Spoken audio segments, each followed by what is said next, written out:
nabi atau seorang malaikat dari sorga yang memberitakan kepada kamu suatu Injil yang berbeda dengan Injil yang telah kami beritakan kepadamu, dengar baik, terkutuklah dia.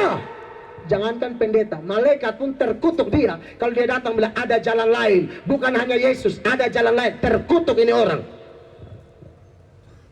Jadi yang bikin donjang gentar, bila perlu lawan, tidak apa-apa. Jadi kasus yang saya angkat malam ini, mereka melawan Allah dan melawan Musa, hamba Tuhan yang benar. Kalau hamba Tuhan tidak benar, lawan saja. Nabi palsu, lawan saja. Penyesat, lawan saja. Khotbah Injil yang lain, lawan saja. Terkutuklah dia. Begitu. Yang kedua, akibat yang hanya menginginkan kemenangan dan tidak menginginkan proses. Yang pertama berkata-kata melawan Allah. Yang kedua, tidak setuju dengan keputusan Tuhan dan memprotes jalan Tuhan. Anda lihat ini ayat ya. Ayat yang kelima masih, bilangan 21 ayat 5. Lalu mereka berkata-kata melawan Allah dan Musa, itu sudah kita bahas. Lalu mereka bilang begini, mengapa kamu memimpin kamu keluar dari sini? Saudara tahu, siapa yang suruh keluar? Kan Tuhan Allah. Ini keputusan Tuhan, Musa bawa dong keluar. Tapi mereka tidak setuju dengan keputusan Allah, bahkan memprotes jalan Tuhan, bahkan boleh dikatakan menghina jalan Tuhan. Makanya mereka berkata, supaya kami mati di padang gurun ini. Anda tahu, padang gurun ini jalan yang Tuhan tentukan bagi mereka. Kamu harus lewat padang gurun ini. Mereka melawan, mereka bilang, kenapa kau bawa sangka tong? Berlupa. Kenapa Musa bawa? Ini keputusan Allah. Nah, orang kalau model begini tinggal di Kupang, ini Kupang tidak akan diberkati. Keputusan Allah kamu lawan, jalan-jalan Tuhan kamu lawan.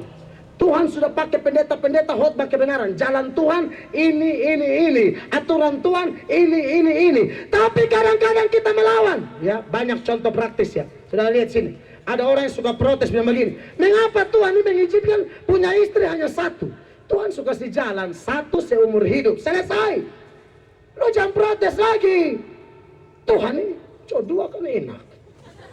Apalagi Indonesia nih, perempuan dan laki-laki itu 1:7 kok 1:10. Perempuan lebarnya dan laki-laki. Jangan laki-laki sial, dong bilang ini mesti dapat dua, lu ayo ting-ting, batu-batu ayo ting-ting. Kira kami laki ini istri. Protes Tuhan Allah. Kenapa sonde dua kok cuma satu? Tuhan sonde enak, ini satu sudia lah bikin basesa di rumah lah. Jadi semodal karmana bisa urus diri. Tidak, dia tuh selalu mimpi setan. Terlalu tega, saudara terlalu tega. Baik, bing. So mimpi setan lebih bangun dapat lihat setan lagi. Ini bikin tersinggung istri. Sone boleh begitu. Tuhan bilang 1 sampai opa oma, amin. Jalan, sugandeng tangan, berdua. Tanya mau mana? Mau tidur? Oma itu kamar mandi. Oh, setua, oke. Maklum lah, dia pikir itu kamar. Oh, mata tuh kalah, ya kan? Kacamata kan di belakang simpan. Sampai anak-anak muda pacaran tuh belajar setia dari sekarang. Amin. Setia. Nyong jamin lu punona. Ada pacaran yang kakak, ada tandas. Ada hitung bintang di lain. Kalau ada bisa, ada gila. Setia dong. Sampai apa oma. Ada satu nyong Papua. Bilang di satu adik nona, adek mau jadi kakak pun pacar kah? Langsung adek bilang, kakak, adek masih sekolah. Kakak langsung balik, kakak pikir adek sulibur.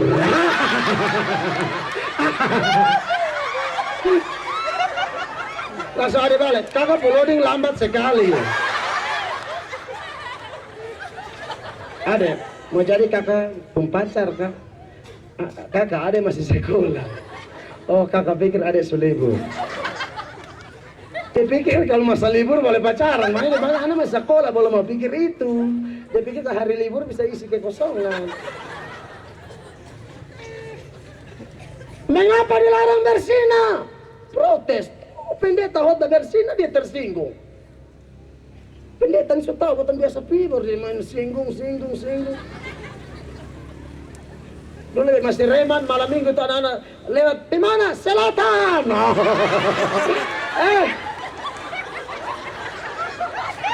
Pendeta khotbah, biasa ada yang kasih tahu dia. Itu memang pelaku sih. Tapi yang singgung di mimbar. Saudara, tukang protes jalan Tuhan. Tuhan bilang jangan bersina ya, jangan bersina. Betul. Nona, minta maaf, bebe suka omong di mana-mana. Jangan bikin lu pendiri badan ke mall. Tahu mall toh? Orang pi mall tuh angka rubu raba lepas. Modal 10.000, maya harga 100.000 jadi pegang karena dia tidak mampu beli. Anda jangan biarkan dirimu dipegang-pegang lalu dilepas. Nangkap kau? Bagus. Mengapa tidak boleh mabuk-mabukan? Sujelas onde boleh lah, Tuhan sularang kok saudara melawan. Celakalah kata Alkitab. Orang omong kok saudara protes, hina lagi. Pendeta kok dia tambah doi. Saudara hati-hati, kita nih ngomong kebenaran. Saudara tukang protes jalan Tuhan. Mengapa harus menghormati hamba Tuhan? Kok dia saja kucak dia dan seterusnya. Ya. Mengapa harus beri perpuluhan? Tuhan cuma ngerti. Perpuluhan harus bawa di gereja masing-masing, ya. Jampi persekutuan doa, salah itu. Mesti ngomong ini ya. Persekutuan doa tuh perpuluhan tuh bawa di gereja. Anda yang hamba Tuhan minta orang pun perpuluhan, salah. Bawa di gereja, ini gereja atur kok pendeta ada di bagian. Tapi bukan bilang telepon. Ingat, jatah reman. Perpuluhan, kau main angkat telepon, salah ya, minta maaf, tidak boleh. Anda hanya ada khotbah khusus tentang itu, tapi bukan waktunya sekarang. Tidak boleh itu ya. Lalu, mengapa harus mengampuni? Protes. Tuhan enak omong sama dia, terlalu menyakiti beta Tuhan. Dia omong beta pun nama Tuhan. Dia rampas beta punya Tuhan. Sana. Mana mungkin beta mengampuni dia Tuhan. Terlalu sakit. Harus ampuni. Amin. Ingat firman Allah berkata, pembalasan hak Tuhan. Ya. Mengapa istri harus tunduk pada suami dan bukan sebaliknya? Istri-istri yang biasa bilang begitu. Enak sih. Istri, itu Alkitabiat, tunduk kepada suami. Amin. Bukan tanduk suami. Kalau tanduk suami yang berkuasa atas Anda adalah roh karbo. Laki saudara tanduk, heran nama. Dia lu siap, betapa lu ini tampias tedis nih. Tidak begini, model begini, Tuhan nikah 3 bulan, stroke pasti. Atau minimal mati sebelah, gara-gara dia. Sedikit dia tabrak. Ada lagi, kenapa kau harus cara pakai helm? Lain contoh-contoh kasus sah. Ya, ini kebetulan dekat pos polisi. Helm harus pakai. Pemerintah hamba Allah, Tuhan kasih pemerintah otoritas, kalian pakai helm ya pakai helm. Anda jangan bersekutuan doa, Anda gereja pakai helm, penting ada dong. Celaka ini besok ulang jatuh motor. Helm sangat membantu. Dia pernah pulang khotbah dari bandara sana di PT Angkasa Pura. Wah, mai itu telepon sayang beri KFC ya. Belari itu Rossi dia juga li. Rubuh. Helm ada, weh baik. Saudara, jangan terlalu banyak protes, Jalan Tuhan sebegitu kok. Yang berikut, mereka menghina pemberian Tuhan. Anda lihat ini. Ini akibat terlalu mau yang enak-enak semua proses sampai Tuhan kasih apa son cocok dan hati dong mulai, ya. Lalu mereka berkata-kata melawan Allah dan Musa, mengapa kamu memimpin kami keluar dari Mesir supaya kami mati di padang gurun ini, sebab di sini tidak ada roti dan tidak ada air, dan akan makanan hambar ini kami telah muak. Tuhan kasih mana, Tuhan kasih roti dari surga. Dong hina. Ini roti, ini betul semua. Ini terjemahan masih bagus dari NIV, New International Version. Itu juga sudah hafal mati baru ngomong kan.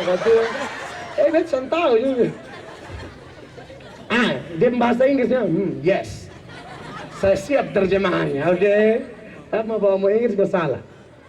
Dan kami benci atau cicik terhadap makanan yang jelek ini, menghina berkat Tuhan. Saudara, jangan jadi orang menghina berkat Tuhan. Amin. Istri-istri, sekalipun suami mau ojek, bawa 20.000, mari sayang, botong doa. Doa dulu lebih toki selalu saudara. Itu 10.000 saya memang. Doa tahu usah pakai toki, ada amin.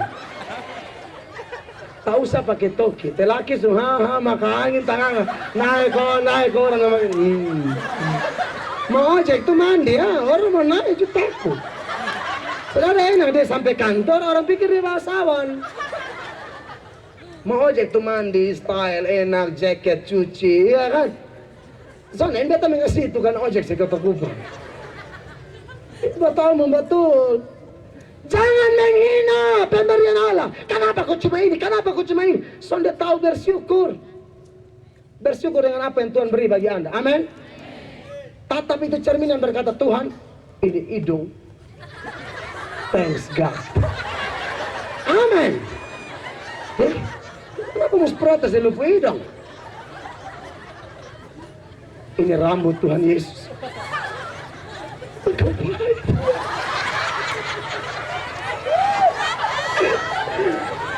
Bersyukur, anak.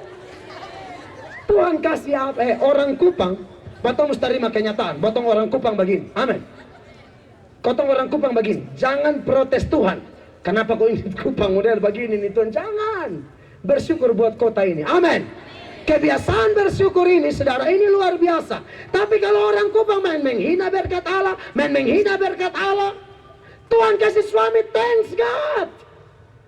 Buat suamimu, buat istrimu, bersyukur. Jangan aneh-aneh. Saya sudah bilang, saudara, kebanyakan saudara tidak bisa bersyukur. Ini kan apa? Suka banding-bandingkan dengan orang lain. Iya toh? Kenapa orang bercerai? Lebih suka lihat orang pelaki daripada pelaki. Lebih suka lihat suami orang daripada suami sendiri. Orang pelaki Manado lihat dia bilang, Jesus. Almighty God. Lord. Tuhan ajaib. Cintaanmu sempurna. Jesus. Pas pulang rumah, dapat lihat dia lagi. Darah Yesus Kristus. Lu dari mana datang peleng sekali? Lu bikin perpujuan. Setan siap. Lu nih, lain kali tuh maka luar tuh omong bilang maaf. Lewat. Lu pengen bikin, lu nih tahu ya beta nih PNS baru 5 tahun. Lu bicara begini dia bisa mati sedu. Lain kali omong. Saudara, ini terlalu kurang aja. Laki orang Manado ya kan tinggi, Jesus. Masa ini kok darah setan satu? Ini kan saudara terlalu salah ini. Terlalu lihat orang. Stop kembali orang. Amin. Bersyukur dengan apa ada. Jangan jadi orang begitu. Terima, beta orang Kupang, beta apa adanya, beta bersyukur. Amin. Beta bersyukur apa adanya beta. Jangan terlalu jadi ke orang. Susah Anda terlalu lihat orang, makanya model begitu. Jangan. Tatap dirimu di cerminan berkata, engkau berharga di mata Yesus. Amin. Orang ke saudara cuma satu di bumi, sama. Jadi jangan aneh. Yang kedua, itu poin pertama pun poin-poin itu. Yang kedua, fakta yang berikut ialah sikap mereka yang tadi itu mendatangkan hukuman dari Tuhan. Akibat lebih suka kemenangan dan tolak proses Tuhan, lalu mulai berkata-kata melawan Allah dan hamba Allah. Dan dosa-dosa yang saya jelaskan tadi, ini mendatangkan hukuman. Tuhan pasti hukum. Dan Anda tahu, hukuman Tuhan ini luar biasa. Saudara lihat, Bilangan 21 ayat 6. Lalu Tuhan menyuruh ular-ular tedung ke antara bangsa itu yang memagut mereka, hingga banyak dari orang Israel yang mati. Saudara, ini gara-gara bikin dosa-dosa tadi, bukannya dapat berkat, tapi dapat hukuman. Ya, saudara lihat ya. Ini keterangan-keterangan tentang ular tedung tadi ya. Kalau dari NIV, ya New International Version, dia bilang ular berbisa. Kalau dari King James Version dan versi Alkitab lain seperti New American Standard Bible, dia pakai ular berapi. Entah kenapa terjemahannya berbeda. Kemungkinan ular ini, saudara, dia berbisa, dan kalau dia pagut itu panas, saudara. Makanya terjemahan lain bilang ular berapi, yang lain bilang ular berbisa, pada ular yang sama, yaitu ular tedung. Ya, saya kasih keterangan dulu tentang ular ini. Ini akibat dosa Tuhan kasih hukuman. Ya, ular ini mampu berdiri dalam keadaan tegak. Ya, mengancam dengan kepalanya setinggi 6 kaki, dan juga bisa bergerak dalam keadaan apa tuh? Menegak, bahkan mampu bertantang mata dengan manusia. Setiap patukan ular tedung ini mengandung 7 ml racun yang sanggup membunuh gajah maupun 10 sampai 20 orang manusia. Ya, ini dari Wikipedia Ensiklopedia. Ini keterangan yang menarik. Sudah lihat ya? Ini kira-kira saya gambaran itu ular ya. Tapi kalau yang lebih ngeriin, ini ular tinggi mamat. Ya kalau tapas sekali ini beta yakin saudara lupa alamat rumah di mana. Yang saudara pegang itu alamat palsu semua karena hilang ingatan. Ya. Komentar lanjutan dari Wikipedia Ensiklopedia, ya. Ular ini mempunyai 3 racun, masing-masing menyerang saraf atau neurotoksin, darah atau haemotoksin, apalah itu, dan otot atau miotoksin, ya. Selain itu juga ada sejenis enzim yang disebut, itu sudah baca terlalu setengah mati, yang bertindak sebagai penyebar racun ke saluran darah dan saraf. Itu baca susah. Ini hukuman Tuhan. Ya, saudara lihat di sana. Itu bilang apa ya?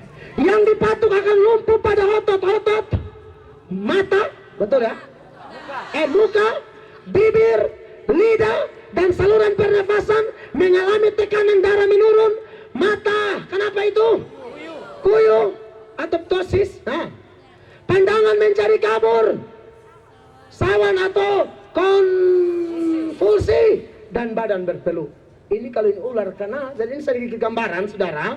Kita tidak tahu orang-orang itu dipagut seperti apa. Tapi menurut penelitian seperti ini, ternyata ini hukuman ngeri. Sekali pagut, mata kabur, racun dan bakaran, mati supasti. Gajah sama mati, apalagi orang mati supasti.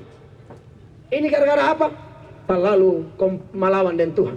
Tuhan kasih proses berkata-kata melawan Allah, berkata-kata melawan hamba Allah, dan bikin dosa terlalu banyak. Ya saudara, seorang teolog Charles Spurgeon, dia mengatakan begini: mula-mula akan terasa sangat panas seperti terbakar di tempat gigitan. Selanjutnya suara menjadi hilang, lalu menyusul penglihatan dan pendengarannya hilang. Setelah itu denyut nadinya melemah, dan dalam waktu 1 jam setelah digigit ia menjadi mayat. Itu pasti. Jadi ini ular gigi mati supasti. Nah saudara yang diberkati oleh Tuhan Yesus, ini hukuman yang Tuhan kasih. Ya saudara, mungkin kita tidak dihukum seperti ini kalau kita bikin dosa. Allah tidak kirim ular lalu gigit kita. Tapi tahu Tuhan bisa kasih kegelisahan di hatimu. Tuhan bisa kasih keadaan tidak damai sejahtera di hatimu. Tuhan bisa tegur saudara melalui berbagai proses. Bahkan Tuhan bisa saja melakukan hal-hal yang karena dia cinta, firman Allah berkata, barang siapa yang kukasihi kutegur dan kuhajar. Dan yang lebih parah, hukuman kita bukan sekedar ular tedung kalau kita melakukan dosa dan tidak datang pada Yesus. Hukuman kita neraka. Dan Anda tahu neraka itu hukuman tanpa istirahat. Banyak orang bunuh diri dengan mau lari dari kenyataan. Dia pikir dengan bunuh diri masalah selesai. Masalahnya terlalu berat, masalah rumah tangga terlalu berat, maka dia bunuh diri. Dengan pemikiran kalau saya bunuh diri maka masalah saya selesai. Dia lupa waktu dia bunuh diri dia akan ketemu dengan penyiksaan yang tidak henti-hentinya. Ya, Wahyu 14 ayat 11 gambaran tentang neraka. Ya, maka asap api yang menyiksa mereka itu naik ke atas sampai selama-lamanya, dan siang malam mereka tidak henti-hentinya disiksa. Jangan lari dari kenyataan. Saudara tahu, orang yang kompromi dosa terus-menerus dan tidak datang kepada Yesus, hukumannya neraka. Mungkin Anda tidak dapat ular tedung, tapi neraka tunggu saudara. Makanya saudara butuh Yesus Kristus malam ini. Yang berikut, saya cuma 4 poin, 3 semua 4, son lama. Cara Tuhan memulihkan dan menyembuhkan atau menyelamatkan mereka. Sebenarnya inti dari khotbah saya ini bukan bicara dosa. Inti dari khotbah saya malam ini tidak sedang bicara tentang dosa atau hukuman itu. Saya sedang bicara tentang cara Tuhan untuk memulihkan Tuhan. Cara Tuhan seperti apa kepada mereka yang sudah dipagut oleh ular itu? Saudara lihat, karena mereka sudah sadar berdosa, mereka datang mengaku dosa, minta Musa untuk mendoakan mereka. Ini orang-orang tahu diri. Susahlah cari hamba Tuhan minta dukungan doa. Anda bagus, tidak apa-apa. Silakan saja minta dukungan hamba Tuhan, berdoa buat Anda, dan mengaku dosa didoakan, terima Yesus. Kemudian datanglah bangsa itu, mendapatkan Musa dan berkata, kami telah berdosa sebab kami berkata-kata melawan Tuhan dan engkau. Bagus, sadar. Berdoalah kepada Tuhan supaya dijauhkannya ular-ular ini daripada kami. Lalu Musa berdoa untuk bangsa itu. Lalu Tuhan kasih cara apa? Ayat 8. Maka berfirmanlah Tuhan kepada Musa, buatlah ular tedung dan taruhlah itu pada sebuah tiang. Maka setiap orang yang terpagut, jika ia melihatnya, akan tetap hidup. Tuhan punya cara. Firman Allah berkata, tidak dibiarkannya kita jatuh sampai tergeletak. Amin. Sekalipun kita jatuh, kita gagal. Dengar, saudara yang pernah gagal, saudara yang pernah jatuh, malam ini ada kabar baik buat saudara. Malam ini ada berita bagus buat saudara. Kegagalan Anda bukan apa-apa. Saya mau kasih tahu cara Tuhan menyembuhkanmu, cara Tuhan memulihkanmu, cara Tuhan memberkati kota ini ialah hanya dengan seperti ini. Tuhan bikin satu cara yang luar biasa. Dan uniknya, cara ini ternyata merupakan tipe atau gambaran dari Tuhan Yesus Kristus. Ya, saudara lihat, ini ular tedung ya. Siapa yang kena pagut, pandang ular itu, lalu sembuh. Ya, saudara lihat Yohanes 3 ayat 14 sampai 15. Dalam tulisan Yohanes bilang begini, dan sama seperti Musa meninggikan ular di padang gurun. Sedang bicara yang tadi ya, tidak lari dari konteks. Demikianlah juga anak manusia harus ditinggikan, supaya setiap orang yang percaya kepadanya beroleh hidup yang kekal. Jadi ular tedung itu merupakan tipe atau gambaran dari Kristus, dan Kristus merupakan antitipe atau penggenapannya. Saudara diberkati oleh Tuhan Yesus Kristus. Ya, hal berikut saudara lihat di sini, gambar-gambar ini. Jadi ular tedung ini gambaran dari nanti Kristus. Ya, itu adalah tipe sesuai catatan Yohanes. Ya, ini gambarannya. Jadi ini cara Tuhan memulihkan dan menyembuhkan dan menyelamatkan dunia. Peristiwa Israel itu tidak kebetulan. Peristiwa Israel itu diceritakan, dicatat, supaya kemudian kita belajar. Oh, ternyata ini gambaran. Kalau kena pagut akibat dosa, lalu Tuhan kasih solusinya apa? Pandang itu ular tembaga, itu patung yang sedang digantung itu, pandang, maka engkau sembuh. Lalu Yohanes bilang, demikian ular ditinggikan, Yesus pun ditinggikan. Kalau Anda berdosa, Anda disiksa oleh dosa, hidupmu hancur-hancuran, datang kepada kaki salibnya, pandang dia, terima dia, dengar baik, engkau dipulihkan, engkau diubahkan. Itu cara Tuhan memulihkan dan memberkati siapa saja, termasuk kota tercinta ini. Ya, beberapa hal penting tentang cara Tuhan ini. Yang pertama, cara ini tidak masuk akal. Ular sepagut, racun masuk begitu banyak. Hubungan apa dengan pandangin patung? Secara medis kan tidak nyambung ini. Sampai masuk akal, racun ada kerja. Betliain besi, tembaga bukan besi ya. Tembaga, maksud apa ini? Tidak masuk akal. Demikian juga dengan berita tentang Yesus. Bagi Anda, berita tentang Yesus masuk akal. Tapi tahukah Anda berapa banyak orang yang menghina Yesus? Berapa banyak orang yang menghina kita dan berkata, orang Kristen itu gila, manusia kok dipercaya. Orang Kristen itu gila, Yesus anak tukang kayu kok dipercaya. Orang Kristen itu orang Kristen bodoh.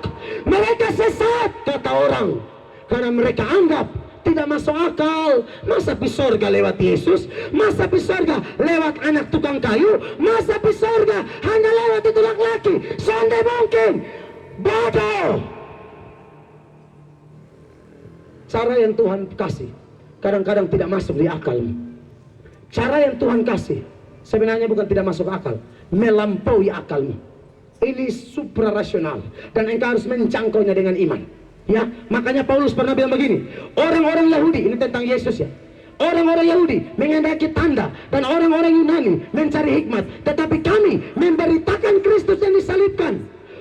Untuk orang-orang Yahudi suatu batu sandungan, dan untuk orang-orang bukan Yahudi suatu kebodohan. Yang bilang kebodohan, sana masuk akal. Masa Yesus? Emang sana ada dewa Zeus zaman itu? Memang sana ada dewa-dewa yang lain, kok mesti di Yesus ini? Tidak masuk akal. Tetapi untuk mereka yang dipanggil, baik orang Yahudi maupun orang Yunani, Kristus adalah kekuatan dan hikmat Allah. Bahkan dalam bagian yang lain, 1 Korintus 1 ayat 18, Paulus berkata, sebab pemberitaan tentang salib memang adalah kebodohan. Ada orang yang bilang salib itu bodoh. Orang Kristen yang percaya Yesus yang disalib itu orang Kristen bodoh. Bagi mereka yang akan binasa bilang kebodohan, tapi bagi kita yang diselamatkan, pemberitaan itu adalah kekuatan Allah. Amin. Adalah kekuatan Allah. Bahkan saudara tahu, sekalipun orang anggap kita mempercayai kebodohan, orang biasa masuk akal. Masa Yesus aneh? Mereka maki-maki Yesus. Saya buka di grup di Facebook, ada grup mereka maki-maki Yesus, pasang gambar-gambar porno untuk Yesus. Mereka hina Yesus, mereka ejek Yesus, karena menurut mereka tidak masuk otak kalau ini laki-laki satu adalah Tuhan. Tapi Anda dengar, bagi mereka kebodohan, tapi Anda yang sekalipun mereka anggap kebodohan, tapi Anda tetap percaya yang mereka anggap kebodohan ini, Allah berkenan menyelamatkan. Anda lihat ayat berikut ini. Allah berkenan menyelamatkan mereka yang percaya oleh kebodohan pemberitaan Injil. Sekalipun orang anggap Injil bodoh, tapi Anda yang percaya, sekalipun mereka anggap bodoh, mereka anggap tidak masuk akal, tapi dengar, memang cara Tuhan kadang-kadang tidak masuk akal. Sampai saat ini masih begitu banyak orang tolak Yesus karena mereka anggap bodoh. Tapi bersyukur buat Anda malam ini yang sudah hadir dan dengar bahwa Yesus adalah Tuhan, Yesus penebus, Yesus kekuatan Allah, Yesus satu-satunya jalan ke surga.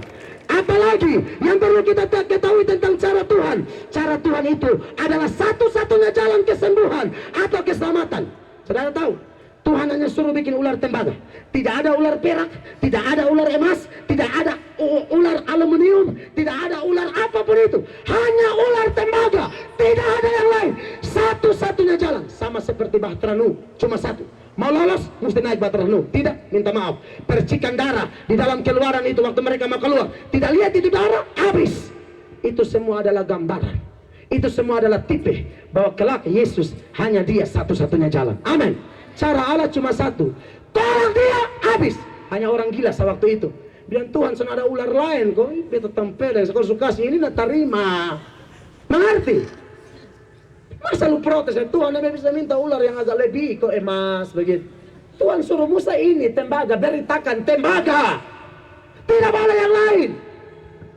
Maka Yesus pun satu-satunya jalan. Itu terbukti dari kata Yesus, kepadanya akulah jalan dan kebenaran dan hidup. Tidak ada seorang pun yang datang kepada Bapa kalau tidak melalui aku. Petrus dipenuhi Roh Kudus, dia berkata, dan keselamatan tidak ada di bawah siapapun juga selain di dalam dia. Sebab di bawah kolong langit ini, saudara lihat di langit, semua orang yang tinggal beratapkan langit ini. Dengar baik. Di bawah kolong langit ini tidak ada nama lain yang diberikan kepada manusia yang olehnya kita dapat diselamatkan. Saya tidak mau jadi pendeta, saya tidak mau berkhotbah kalau saya tidak khotbah ini nama di atas segala nama. Saya tidak mau bicara Alkitab kalau saya tidak khotbah bahwa Yesus satu-satunya jalan. Saya pengkhotbah bodoh, saya pengkhotbah goblok kalau tidak bicara dia.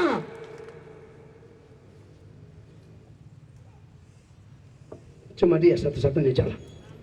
Tidak ada pilihan lain. Mau pilih lain, silakan. Mau pakai usaha sendiri, silakan. Mau tanggung dosa sendiri, silakan. Tapi Anda yang tidak mau tanggung sendiri, dia sudah tanggung bagi Anda. Yesus sudah tanggung bagi Anda. Terima dia, Anda masuk surga. Terima dia, Anda ke surga. Terima dia, Anda dipulihkan. Dan inilah kesaksian itu, kata Yohanes, Allah telah mengaruniakan hidup yang kekal kepada kita. Dan hidup itu ada dalam anaknya. Soalnya ada di lain, soalnya ada di Musa, soalnya ada di Daud, soalnya ada di Yesaya, atau siapapun. Cuma di Yesus. Ya. Barang siapa memiliki anak, ia memiliki hidup. Barang siapa tidak memiliki anak, anak di sini itu besar, bukan anak barana, anak Allah, Yesus. Ia tidak memiliki hidup karena tidak memiliki Yesus. Ya. Ayat lain Yesus berkata, jikalau kamu tidak percaya bahwa akulah dia, kata Yesus, kamu akan mati dalam dosa. Apa artinya? Neraka.